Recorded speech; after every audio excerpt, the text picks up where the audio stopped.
சிட்டியை போய் பார்க்க போன மீனாவை வந்து ஒரு சிட்டி வந்து கீழே தள்ளி விட்டு மண்டையில் அடிபட்டுருச்சு. இங்கே முத்து வந்து தூக்கிக்கிட்டு ஹாஸ்பிட்டலுக்கு போகிறாரு. அங்கே ஹாஸ்பிட்டலில் சொல்கிறாங்க ஸ்கேன் பண்ணி பார்க்கணுங்கிறாங்க. இங்கே வந்து என்ன பண்ணுறாங்க, மீனாவோட அம்மாவுக்கு வந்து முத்து இதை வந்து ஃபோன் பண்ணி சொல்கிறாரு, இந்த மாதிரி ஆயிருக்காத்த அப்படின்னு சொல்லும்போது, என்ன மாப்பிள்ளை சொல்கிறீங்க அப்படின்னு கேட்டு இங்கே வேண்டிக்கிட்டு நிற்கிறாங்க அவங்க. அதாவது மீனாவோட அப்பா கிட்ட வேண்டிக்கிட்டு நிற்கிறாங்க, மீனாக்கு எதுவும் ஆகக்கூடாதுன்னு சொல்லிட்டு வேண்டிக்கிட்டு நிற்கிறாங்க. அப்போ வந்து சத்யா வர்றான். அப்போ சத்யா வந்து அவங்க அம்மா கிட்ட, நிம்மதியே இல்லை இந்த வீட்டில், எப்போ பார்த்தாலும் புலம்பிக்கிட்டே இருக்க வேண்டியது உனக்கு அப்படிங்கும்போது, உடனே மீனாவோட அம்மா சொல்கிறாங்க, ஏண்டா நான் என்ன புலம்புறது, உனக்கு அவ்வளோ இதாக இருந்தால் வீட்டை விட்டு வெளியே போடா அப்படிங்கிறாங்க. என்னம்மா நடந்துச்சு அப்படிங்கும்போது, இங்கே உன் பிரச்சனையை சொல்லி நான் மீனா கிட்ட அழுதேன். மீனா என்ன பண்ணா, சிட்டியை பார்க்க போய் அங்கே சண்டை போட்டு சிட்டி வந்து மீனாவை அடித்து கீழே தள்ளி விட்டு மண்டையிலேருந்து ரத்தம் வருதாண்டா, இப்போ ஆஸ்பத்திரிக்கு தூக்கிட்டு போயிருக்கிறாரு மாப்பிள்ளை அப்படிங்கும்போது, என்னம்மா சொல்கிற, இருமா நான் இந்த வரேன்னு சொல்லிட்டு சிட்டியை பார்க்க போகிறான் அவன் சத்யா. இங்கே சிட்டி வந்து வாடா அப்படின்னு சொல்லும்போது, ஏன் சிட்டி எங்கள் அக்காவை எதுக்கு அடித்த, உங்கள் அக்கா வந்து கேட்ட கேள்வி தப்பாக கேட்டாடா, அதனால தான்ட்டா அடித்தேன் உங்கள் அக்காவை, அதுக்கு கீழே தள்ளி விடுற அளவுக்கு அடிப்பேன், நீ எல்லாம் மனுஷனா அப்படின்னு கேட்குறான். உனக்காக தான் நான் அவளை மன்னிச்சு விட்டுக்கிட்டு இருந்தேன் இவ்வளவு நாளாக, முத்துவேன் அவளையும் நான் நீ மட்டும் இல்லைன்னு வச்சுக்க, இன்னைக்கும் உன் அக்கா செத்து போயிருப்பா, என்னடா சொன்னேன்னு சொல்லிட்டு சிட்டியோட சட்டையை பிடிக்கிறாரு சத்யா. உடனே வந்து சிட்டி சொல்கிறார், வெளியே போடா நாய் அப்படின்னு விரட்டி விடுறாரு. விரட்டி விடும்போது கீழே இறங்கி சத்யா வந்து சொல்லிட்டு வரான் சிட்டிக்கிட்ட, இனிமேல் உனக்கு எந்த உறவும் இல்லை, நீ என்னை பார்க்க வராத, நானும் உன்னைய பார்க்க வரமாட்டேன் அப்படின்னு சொல்லிட்டு சத்யா சொல்லிட்டு கீழே இறங்குறாரு. மேலே ரோஹிணி ஏறுறாங்க. சத்யா வந்து ரோஹிணி வந்து கவனிக்கலை, ஏதோ ஞாபகத்தில் வந்ததுனால. இங்கே வந்து சத்யா நினைக்கிறாரு, இந்த பொம்பளை எதுக்கு அங்கே போகுது, நின்று கேட்போம் அப்படின்னு சொல்லிட்டு நின்று ஒட்டு கேட்குறாரு.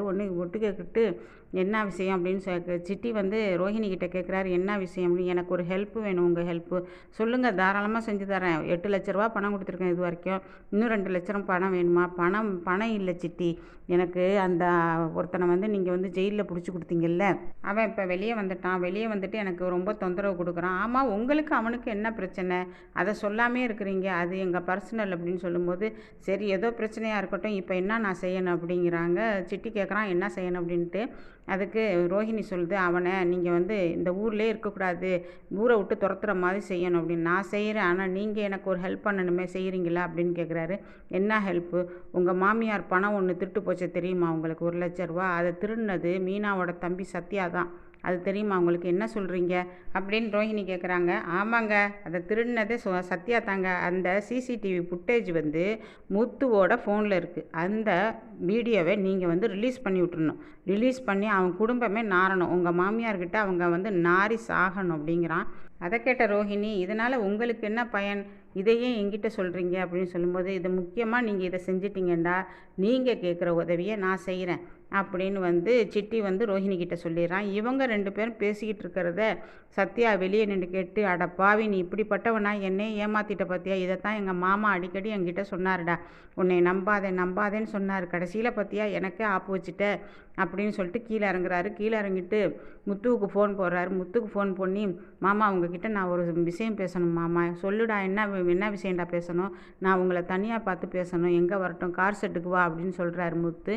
அங்கேருந்து கார் செட்டுக்கு போன சத்யா எல்லா விஷயத்தையும் சொல்கிறாரு. மாமா, அந்த சிசிடிவி ஃபுட்டேஜ் வந்து உங்கள் ஃபோனில் இருக்குது, நீங்கள் அதை உடனே நீங்கள் வந்து அதை வந்து டெலீட் பண்ணிவிடுங்க, அதை வச்சுக்காதீங்க, அதனால் ஆபத்து இருக்குது. இந்த ரோஹிணி வந்து அடிக்கடி சிட்டியை பார்க்க வரும், அதனால் வந்து அங்கே வந்து சிட்டிக்கிட்ட இது வரைக்கும் 8 லட்ச ரூபா 9 லட்ச ரூபா கடன் வாங்கியிருக்கு, ஆனால் எதுக்கு வாங்குது என்னத்துக்கு வாங்குதுன்னு எனக்கு தெரியாது மாமா, அடிக்கடி வர்றதுனால அந்த ஒரு ஆளை வேற அடித்து போட்டிருக்கு ரோஹிணி, அடித்து போட்டு போலீஸ் ஸ்டேஷனுக்கெல்லாம் அனுப்பி வச்சுருந்துருக்கு. அந்த ஆளை அடித்து போட்டதே வந்து சிட்டி தான், ரோஹிணி சொல்லி அடித்து போட்டதே சிட்டி தான். ரோஹிணி அவனை வந்து கொலை பண்ணிவிடுங்கன்னு சொன்னாங்க, ஆனால் சிட்டி தான் வந்து அவனை அடித்து போலீஸில் வந்து ஒப்படைச்சிட்டான் அப்படின்னு சொல்லும்போது, என்னடா சொல்கிற, புது கதையாக போகுது. ஆமாம் மாமா, நீங்கள் என்ன பண்ணுங்கள், அந்த சிசிடிவி ஃபுட்டேஜ் உங்கள்கிட்ட இருந்தால் நீங்கள் அழிச்சிருங்க, உங்கள் ஃபோனை எடுத்து பார்க்க சொல்லி அந்த ஃபோனில் உள்ள வீடியோவை ரிலீஸ் பண்ண சொல்லியிருக்கிறான் சிட்டி. இது மட்டும் ரிலீஸ் ஆச்சுண்டா எங்கள் அக்காவும் பிரச்சனை ஆகிடும் மாமா, உங்களுக்கும் பிரச்சனை ஆகிடும், எனக்கு ஒன்றும் பிரச்சனை இல்லை, என்னை போலீஸ் ஸ்டேஷனில் கொண்டு போய் ஒப்படைச்சாலும் பரவாயில்ல மாமா, எங்கள் அக்கா வாழ்க்கையை பார்க்கணும்ல நான் அப்படிங்கும்போது, இந்த பொம்பளை ஏன்டா இந்த மாதிரி பண்ணுது, இதை கண்காணிங்க மாமா, நீங்கள் தான் கண்காணிக்கணும், ரோஹிணிக்கு சிட்டிக்கு என்ன உறவு, எதுக்கு கடன் வாங்குறாங்க அப்படிங்கிறதெல்லாம் நீங்கள் தான் கண்காணிக்கணும் மாமா அப்படின்னு சத்யா வந்து முத்துக்கிட்ட எல்லா விவரத்தையும் சொல்லிடுறாரு. சொல்லிட்டு, இல்லைடா இனிமேல் நான் பார்த்துக்கிறேன், நான் வந்து எப்படி அழிக்கணுமோ அதை அழிச்சுக்கிறேன்.